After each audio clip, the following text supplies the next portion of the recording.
भेड़ें और सियार।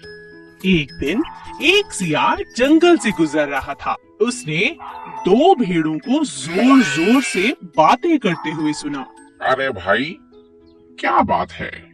शायद इनके बीच झगड़ा होने वाला है। चलो देखता हूँ। सियार एक पेड़ के पीछे छिप गया और भेड़ों को लड़ते हुए देखने लगा। मुझसे पंगा मत लो, मैं बहुत शक्तिशाली हूँ, समझी? मैं तुमसे नहीं डरती, जाओ यहाँ से, यह मेरा इलाका है। तो चलो इसका आज फैसला हो जाए। ठीक है, मैं किसी से नहीं डरती, आ जाओ मैदान में। वाह, यह दोनों तो बहुत तगड़ी हैं। इनका झगड़ा देखने में मजा आएगा। मैं ताकतवर हूँ। नहीं, मैं ताकतवर हूँ। तुम हटो यहाँ से, ये मेरा इलाका है, मैं ताकतवर हूँ। हट जाओ, आज मैं तुम्हें छोड़ूंगी नहीं। दोनों भेड़ों में जबरदस्त झगड़ा होने लगा। दोनों बुरी तरह से घायल हो गए। उनके शरीर से लगातार खून तक बहने लगा। सियार ने इस बात का फायदा उठाने की सोची। लगता है दोनों लड़ते लड़ते थक चुकी हैं। मैं इन्हें अपना शिकार बना सकता हूँ। दोनों भेड़ों को लड़ता देख सियार लालच में आ चुका था। उन दोनों के बीच पड़कर एक एक कर दोनों को खा जाना चाहता था।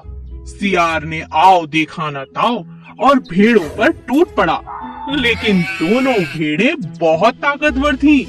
उन्होंने सियार की जमकर धुलाई कर दी। हे भगवान, मैं सोच रहा था कि दोनों को एक एक करके कई दिनों तक खाऊंगा, लेकिन ये तो मेरे ही पीछे पड़ गई। अरे छोड़ दो मुझे, मार ही डालोगी क्या? अरे छोड़ो, अरे दोनों भेड़ें बहुत ताकतवर थीं।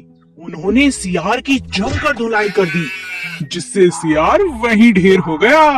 उदास राजा शेर। एक दिन राजा शेर का मंत्री भालू जंगल में घोषणा करता है। सुनो सुनो सुनो, राजा शेर बहुत दिनों से उदास है। जो कोई भी राजा जी को हंसाएगा उसे बड़ा इनाम दिया जाएगा। आप सभी का स्वागत है, आइए और हमारे राजा को हंसाइए। ये बात जंगल में आग की तरह फैल गई। जंगल के सभी जानवर राजा को खुश करने के प्रयास करने लगे। सबसे पहले एक हाथी उन्हें खुश करने की कोशिश करता है। हाथी अपनी सूंड से तरह तरह के करतब दिखाता है, लेकिन राजा को हंसी नहीं आती। फिर बंदर की बारी आती है। मैं आपको हंसाने की कोशिश करता हूँ राजा जी। बंदर अपने बहुत अच्छे करतब दिखाता है, मगर वह भी हंसाने में नाकामयाब होता है। इसी तरह सभी जानवर कोशिश करते हैं, लेकिन किसी को भी कामयाबी नहीं मिलती। अंत में नन्ही चींटी की बारी आती है। राजा के मंत्री भालू को लगता है किसी को इनाम नहीं मिलेगा। इतनी छोटी सी चींटी हमारे राजा को कहां से हंसाएगी? जब अच्छे बड़े बड़े जानवर नहीं हंसा पाए तो ये चींटी क्या हंसाएगी?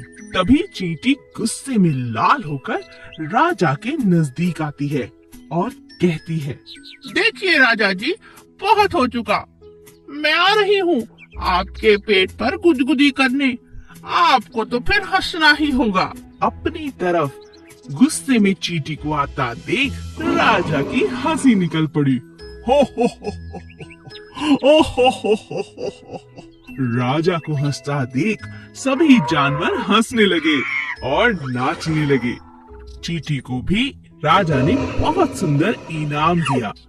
एक महल में राजा के पास एक सुंदर सफेद रंग का कबूतर था। राजा उससे बहुत प्यार करता था और अपने मन की सभी बातें वो कबूतर से किया करता था। एक दिन कबूतर का दिल महल से बाहर जाने को हुआ। कबूतर उड़ता हुआ जंगल की तरफ चला गया, मगर आते हुए वह रास्ता भटक गया। राजा शाम तक कबूतर की राह देखता रहा। फिर उसने अपने सेनापति को कबूतर को ढूंढकर लाने का आदेश दिया। सेनापति, जाओ और कबूतर को ढूंढ कर लाओ। जो आज्ञा महाराज। बहुत ढूंढने पर भी सेनापति को कबूतर का कोई सुराग नहीं मिला। तब सेनापति को एक तरकीब सूझी और उसने एक कबूतर पकड़ा और उसे सफेद रंग में रंग दिया। जब वह महल में गया तो राजा उसे देखकर खुश हो गया और सेनापति को इनाम दिया। कुछ दिनों बाद उस कबूतर ने अंडे दिए। एक दिन जब उस कबूतर का अंडा फूटा तब उसमें से सफेद नहीं बल्कि दूसरे रंग का कोई और चूजा निकला। यह देखकर राजा को बहुत परेशानी और शक भी हुआ। उसने कबूतर से कहा, मैं बहुत खुश हूँ कि तुम्हारे चूजे बाहर आ रहे हैं, लेकिन एक बात बताओ, तुम्हारा और तुम्हारे चूजों का रंग अलग क्यों है? यह सुनकर कबूतर राजा से क्षमा मांगने लगा और बोला, मुझे माफ कर दीजिए राजा जी। कई दिनों से आपको यह सच बताने की मैं बहुत कोशिश कर रहा था, लेकिन आपके गुस्से के कारण मैं आपको बता नहीं पा रहा था। कौन सा सच? आप चाहें तो मुझे जो मर्जी सजा आप दे सकते हैं, लेकिन मेरे बच्चों को छोड़ दीजिए। यह सब आपके सेनापति ने किया है। उसने आपको खुश करने के लिए सफेद रंग मुझे लगा दिया और यहाँ ले आया। राजा कबूतर की ईमानदारी से बहुत खुश हुआ और राजा ने उस कबूतर को उसके बच्चों के साथ अपने पास रख लिया। लेकिन राजा अपने पुराने कबूतर को भूला नहीं, उसे वह अक्सर याद करता। Please subscribe.